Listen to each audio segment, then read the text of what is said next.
Good afternoon, good morning, good evening, world. This is Austin calling. Ewan Spence here at South by Southwest Interactive once more here with TechZulu.com, and we're here in the Indiegogo Tech Cafe with the Four Tops. Hey! Except we can't afford to pay any money for the Four Tops. Neither can we pay the legal bills when the actual Four Tops and the real Four Tops and the touring Four Tops and Smokey Robinson and the Four Tops Orchestra Band get together. So we're just going to have to use the real names instead. So from the far end, we have... I prefer the name Four Bottoms, by the way. I'm Chris Denson. This is not an adult show. I'm Beverly Reynolds.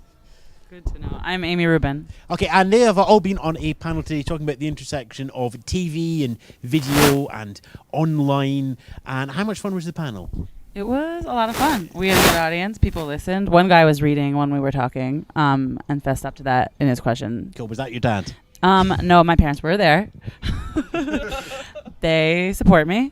Yes, but they didn't ask any questions. It was good, though. We talked a lot about how, as filmmakers, a lot of filmmakers here, you can do what you want to do, not sell out creatively and have to do any kind of like bullshit online video that doesn't have depth to it or doesn't have your voice, how you can do what you want, but still build an audience online and focus on, we talked a lot about niche audiences.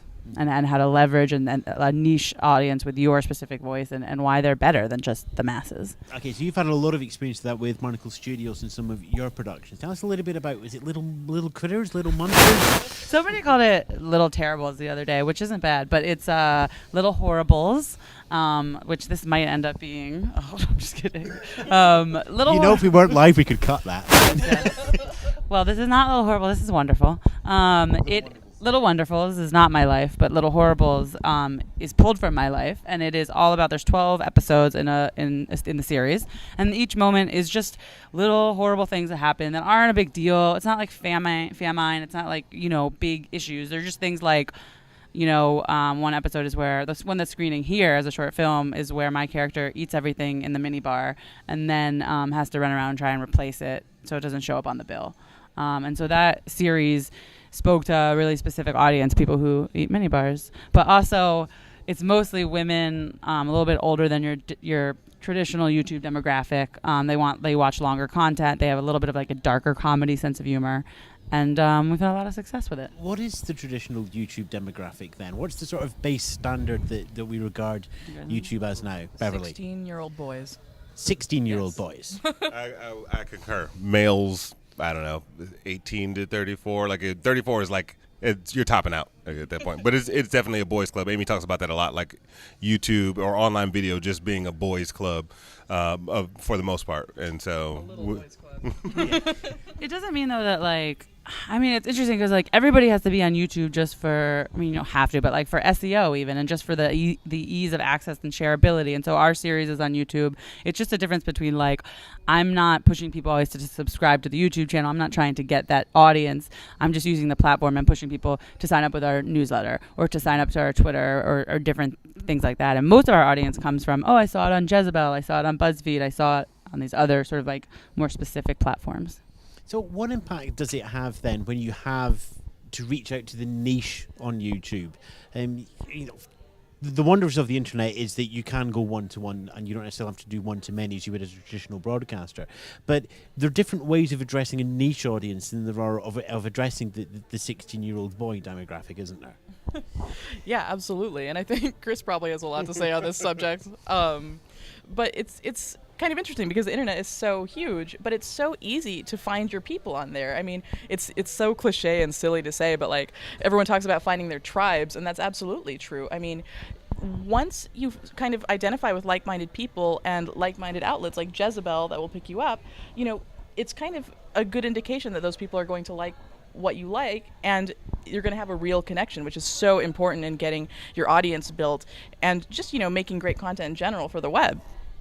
Yeah, and I think people are thirsty for their very specific interests and content that really speaks directly to them. And like you talked about, it is a one-to-one conversation, so you can be very specific to a degree, right? You don't want to alienate people. You do want to have great comedic sensibility or great storytelling ability, so that you do reach the fringe audiences.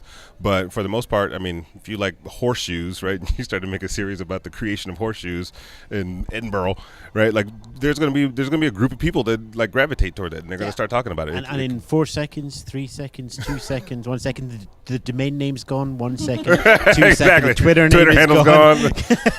Yep. They're Rude YouTube comments have already started on a blank. This is so lame. Why aren't you doing Justin Timberlake instead? You weren't first. I just typed faster.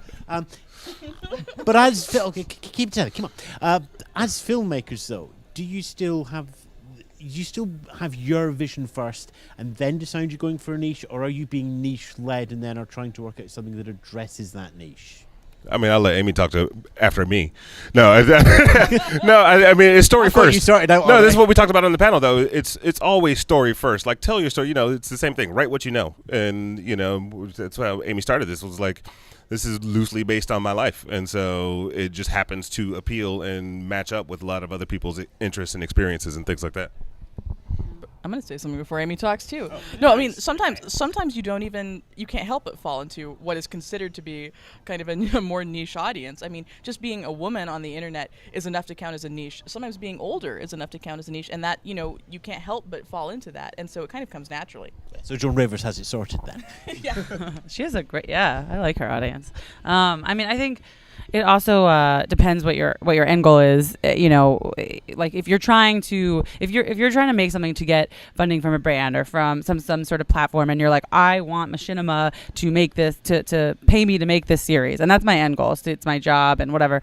Then like obviously you're gonna tailor your story to something like that. Like for me, and I think this is where it intersects. It's like my voice and like what I wanted to write. It matches up with like in the sort of like zeitgeisty world of what's going on, what's missing. Like I know lots of other people have this experience too, will search on Netflix or search online for stuff that like I want to see, and it's just not there lots of times. And I think that's an important element of like deciding when to make something. Can you make something that's better or that's not out there? And like Little Horribles, for example, has the character is not straight. She's sort of like sexually ambiguous, lesbian-ish, and then like it's a spectrum, guys. And then like a lot of storylines. Where is she on Kinsey? Not a fan. He's a 5. Yeah, about 4.5 maybe. But like I knew that there was like a hunger for that type of story and those characters, and it's just not there. And so like I think it's natural that it fits with what's missing with what you want to make, and you should make sure that that's the case. I mean, one of the great things that YouTube and the online video generation has allowed is short filmmakers like yourself have now got a much easier outlet. 10 years ago, you had film festivals that you could screen it in, and that was really about it. They were used as calling cards, but you couldn't really reach a general audience with them. I mean, obviously, you have the short in South by Southwest Film this year, so that's a very traditional route. But is that still an important part of a short filmmaker's career to go around the conference circuit when you have the YouTubes, the Vimeos, and everything online? I mean, it depends what you want, right? Like, and also depends on what your strengths are. For me, like, being at the festival is awesome, and it's really fun, and it's just a kick also to see it on a big screen. I didn't make, like, Little Horribles to get into festivals. I made it because I just felt I needed to make the series. I wanted to do it. It was a creative thing, and I wanted people to watch it online. Festivals was not a goal. But if your goal, is to get financing, to get distribution for a film, like, I think there's still an element there that you need, but I feel like it's also playing to your strengths. And if you are more of a hustler and a self-starter, and you can go around and just pitch and take meetings, and like might not need to do festivals. I think he's at the end of the line. Yeah. No, I mean you're right. Yes, hustle it up. No, there's a tremendous opportunity to reach an audience and to be very specific. Just another thing we talked about on the panel was going and finding those communities. What are your story points? What are your characters doing? What are your characters interested in? Or even if you're not doing scripted content, if you're a vlogger or you do makeup or whatever it is, there are groups that are more easily discovered than the old film festival circuit, which is like a shotgun approach, right? Like you're gonna buckshot an entire crowd, and hopefully you hit one or two people that like, I like it, and then next thing you know, but now you can do that same thing, but have thousands of people like kind of go, I like it at the same time. So what if we're getting close to the time here? We're trying to keep these about 10, 12 minutes or so. What's been your biggest win for each of you in the last year? What are you most proud of? Or in other words, what do you tell your parents when they ask, what do you do for a living? Well done, Beverly. You've been nominated. Hello, Mom, since I'm talking to you. I think probably the thing that I'm most proud of, actually, is taking series, like working with Amy, and kind of helping shape the audience and seeing like where it comes from, because there's such an opportunity out there. As Amy was saying, people are hungry for this kind of content, and kind of getting it to them can be challenging sometimes. So I think helping really passionate individuals kind of see their dreams through to like as far as they can go, that's like really been the greatest thing for me in this past year. I've been working with a lot of creators, and it's just been really fulfilling. So Chris.